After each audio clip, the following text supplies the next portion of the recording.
Wewe ilikuwa halali sana. Nina maana kubwa sana kuuliza maswali kama haya. Kwa sababu gani? Kipindi huyu anakuapproach wewe, anakutongoza, anakuja kulipa posa kwenu, ulikuwepo, unajitambua wakati mnafunga ndoa labda, au mnakabidhiwa aidha na mchungaji au shehe, sijui, aidha na wazazi wenu, sijui. Mlikuwa pia na akili timamu na muda ambao mmeishi mkiwa kama mke na mume, pia mlikuwa na akili timamu. Sidhani kama kwenye maisha yenu yote ya ndoa hii ndo changamoto ya kwanza. Hapana, mtakuwa mmepitia changamoto nyingi sana. Ngoja nikwambie kitu dadangu. Kama leo mumeo kakufuma na message, unamchiti, haimaanishi ndo mara yako ya kwanza. No, sio kweli. Na kama sio mara ya kwanza ulikuwa ukimchiti lakini unamficha, still bado unamhitaji huyu. Ingekuwa umhitaji usingemficha mpaka yeye akufume. Ina maana kama ulikuwa unamficha, yeye ndo kakufumania, still bado ulikuwa unamhitaji kama mume wako. Lakini nikukumbushe kitu kimoja. Mimi naweza kukutana nawe barabarani nikakutongoza na nikijua ni mke wa mtu, lakini nikataka tu kuona ulivyo ndani, lakini sio kukuoa. Nikuchezee ingali najua wewe una mwanaume kama mimi. Lakini huyu aliyekufumania amejua kabisa kile unachompa wewe kuna mwingine anakipata kama unavyompatia. Ni stili anapiga goti kukuomba msamaha, akionyesha upendo wa kweli kutoka kwenye moyo wake. Nikuulize swali moja. Hivi huko unakokimbilia, akikukuta kwenye situation ambayo huyu kakukuta nayo, anaweza kuvumilia kama huyu alivyovumilia?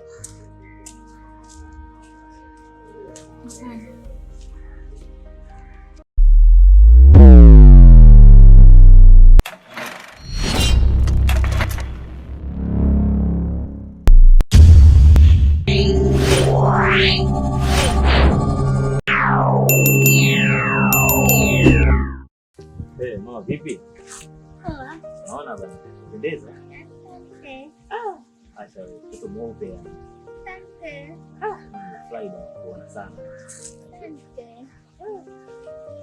Hivi ni kama vitu shaonana Nice. Unasema na kwanza kuona. Inawezekana kama tushaionana hivi. Kuna sehemu ulipita tulikuwa tunajaribu kununua eneo letu.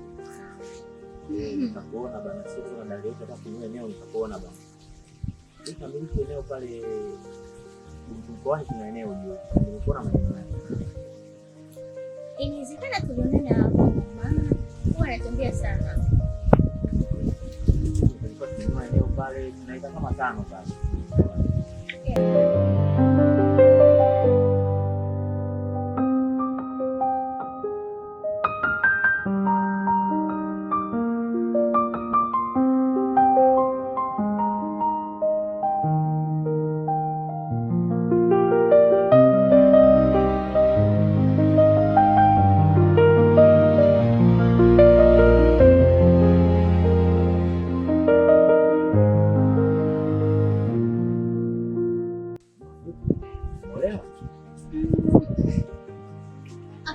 Mke wangu. Wewe olewa wewe. Wewe sio mwanamke wangu wewe. Wewe si mwanamke wangu ndoa kabisa. Wewe olewa. Hapana. Kwa hiyo sio mke wa mtu. Wewe bomu mjibuje hapa? Wewe tu alikuwa ananisumbua tu amna. Yaani sio kama mimi mtu wangu. Nimesikia kila kitu. Yaani nimesikia kila kitu kwamba wewe haujaolewa. Kwa hiyo hujaolewa. Sio kweli, yule tu alikuwa ananitania. Waje kutanina unasema hapana, yani haujaolewa. Sio kweli, hapana. Ila kwanza unafanya nini hapa? Hapana, yule tu alikuwa ananitania. Unafanya nini hapa? Nakutania nini? Hakuna chochote cha kuweza kukuelewa. Sio kweli mume wangu, nisamee, yule tu alikuwa ananitania. Sio kweli. Nisikilize kwa makini. Hivi mwanamke, utaishiwa lini vimbwanga? Kila siku wewe. Kupika wewe, kutongozwa wewe, kusema hapana wewe. Wewe ni mwanamke wa design gani? Nikufanyeje wewe? Nikupendeje? Lakini unakosa kwangu wewe. Kwa hiyo sio mke wangu wewe. Hapana mwanangu. Kwa hiyo pambo ndani, sanamu wewe. Wewe mwanangu ni TV yani. Hapana sio kweli. Ila yule tu alikuwa ananitania, sio kweli yani kwamba sio. Na kwa nini kutania wewe kwanza? Unakosa nini? Niambie. Mimi unakosa mama, nakusikiliza. Hapana mwanangu, sio kweli. Au kosi eh? Okay, twende nyumbani. Amka twende nyumbani. Twende nyumbani.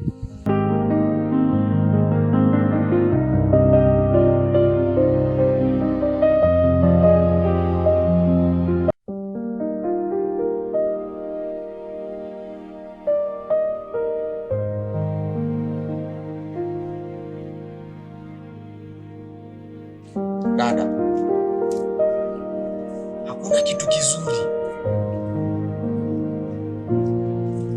kinachoonekana wakati sahihi. Ndio maana Waswahili wakasema neno ningejua kuja mwisho wa safari. Hii ni dhahabu ambayo umeipata ukatoa zawadi kwa wengine, ukitegemea unapoendelea kuchimba utakutana na nyingine. Kumbe ilikuwa moja kwenye huo mwamba uliokutana nao. Katafakari, bwana anakupenda. Mimi simhitaji. Nisikilize babangu. Yaani kifupi simpendi. Alafu simesema kwa natusikia. Simesema sio type yangu. Kwa nini unaniforce kuwa na huyu? Ni mtu ambaye nampenda. Mama, nikuulize swali lingine kama hujanielewa. Kipindi huyu unamkubalia na ukamfanya kuwa mume wako, au wengine hawakuwepo? Lakini pia jambo la pili unalotakiwa kuelewa, hasira siku zote haijawahi kuamua ukweli. Hasira siku zote huamua uongo. Na macho yako yanaeleza kuwa ukweli unaujua ni upi. Ikiwa ulifanya maamuzi kwa akili zako timamu, chukua mabegi yako, mchukue mume wako, rudi ndani ukasawazishe. Lakini kama wewe unaona ulifanya maamuzi ambayo sio sahihi, ukaenda kwa baba yako na mama yako, ukamtambulisha mtu usiyemtaka, usiyempenda, ukaenda kanisani au msikitini ukafungishwa ndoa, ikiwa umefanya maamuzi ambayo sio sahihi. Sijui mmeishi ndani ya nyumba miaka mingapi, bado ukaa kwenye maamuzi ambayo sio sahihi, na leo ndo unafumbuka kwamba ulikosea. Basi chukua mabegi yako ondoka. Lakini kama ulifanya hayo yote ukiwa kwenye upendo wa kweli, hasira zako zisisababishe ukaja kujuta baadaye. Na kuapia kwa Mwenyezi Mungu, ingekuwa nini? Nimekufumania nikupigie goti tena kukuomba msamaha. No, sio mimi. Hivyo ni tamaa tu na yule mshikaji kudanganya hivi vitatu. Sibali, unakosa nini mama? Unakosa nini? Au kisa ile gari tu? la kawaida sana leo. Vile vitamaa tu vile. Dada, Unilezishi. Yaani kiufupi ninachokipata huko nje wewe hunipi. Si unanielewa? Si riziki. Bana kula, nilikuwa naoga, nilikuwa navaa, nilikuwa napaka mafuta. Kwenye ndoa nilipata hivi. Ni mbona sivipati? Anayenipatia yupo nje. Kwa hiyo nitegemea nini? Afika. Sindio ule, yani ndio utategemea kusikia. Mwana mwenzio. Hawiki.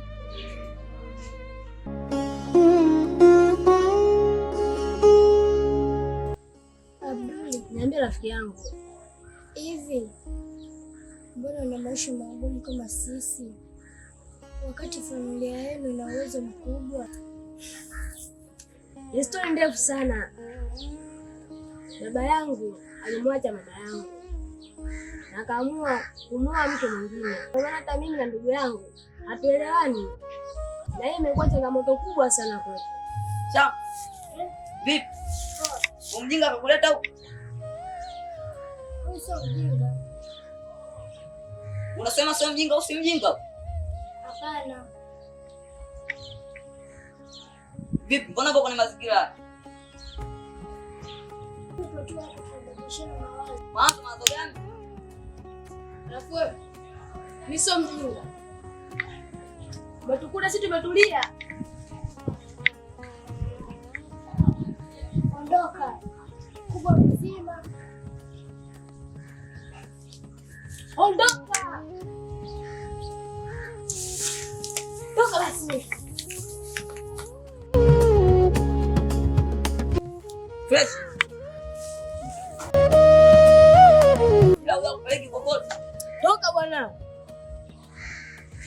Mimi naenda. Unaona?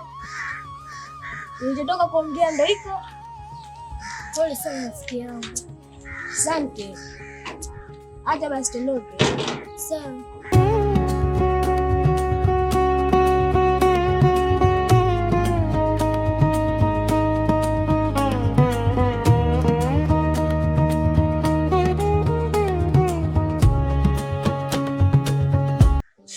Narudia nilichozungumza awali.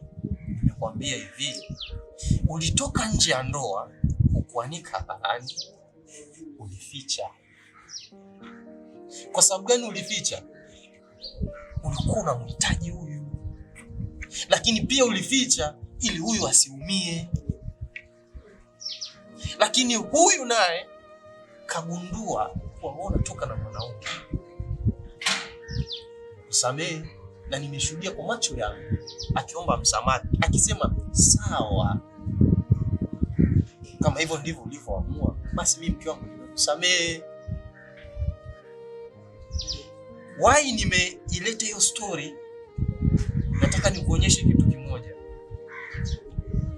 Ndoa ni mwanzo wa maisha ya vichaa wawili wenye jinsia mbili tofauti,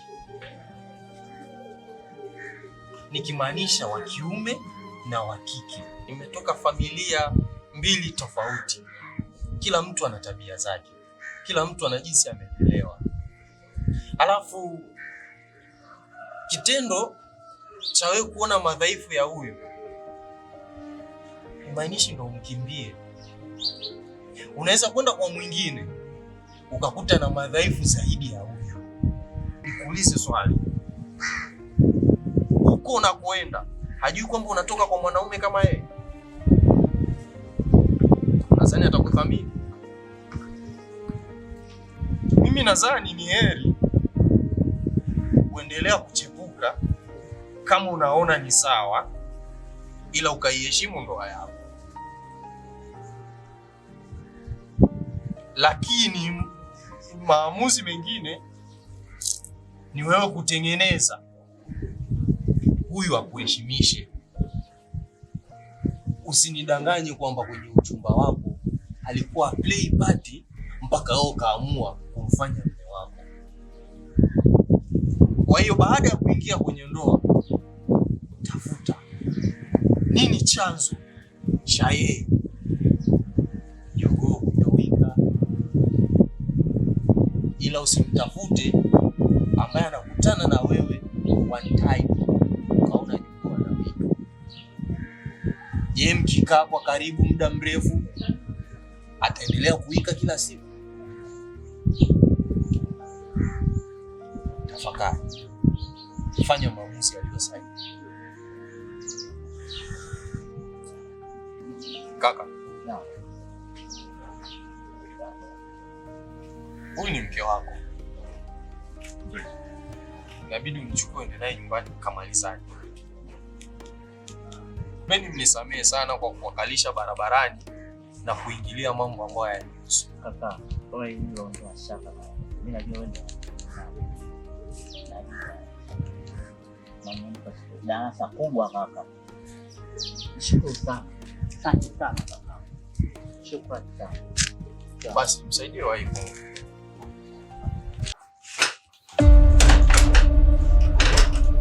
Nini wewe? Vipi?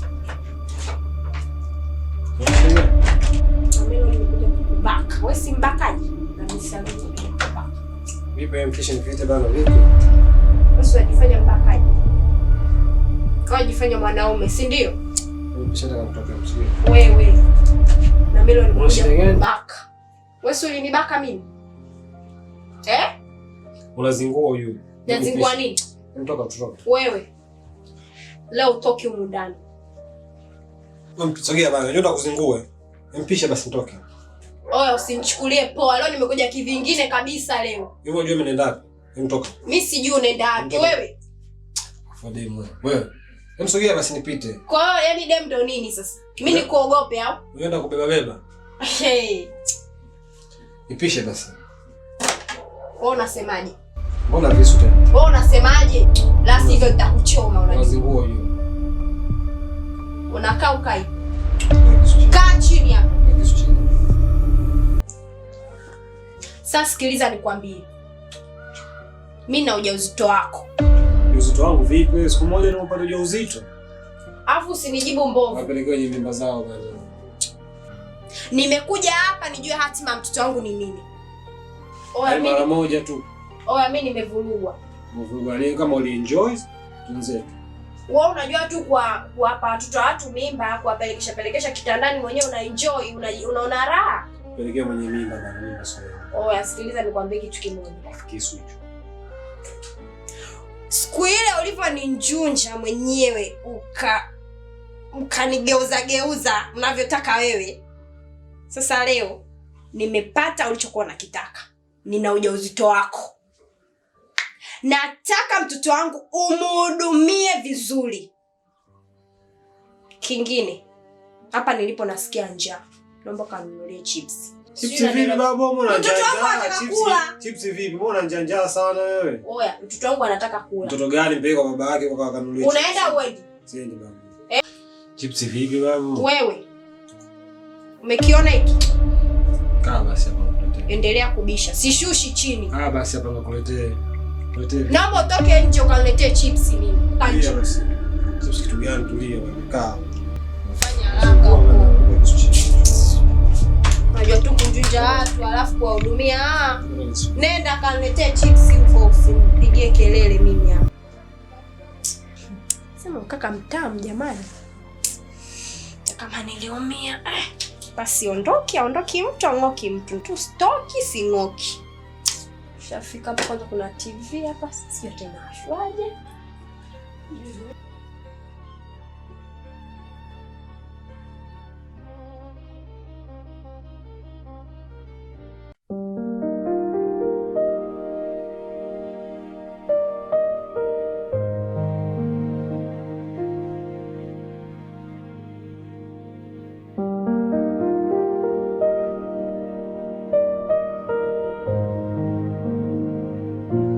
Kusamehe.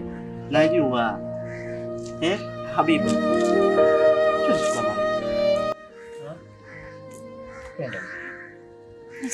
Nakupenda.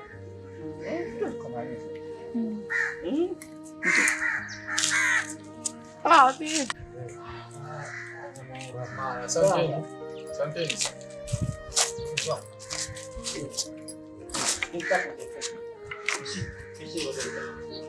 Kisha.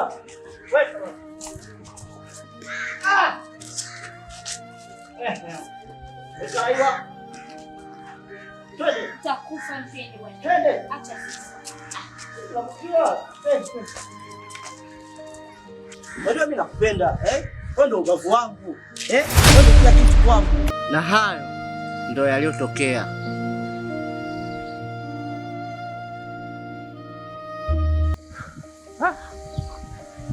Na sasa yamejirudia tena, ndio maana namhitaji kwa haraka kabla mke wangu hajaniacha. Nisaidie kaka, ikiwezekana huko gerezani alipo, twende wote.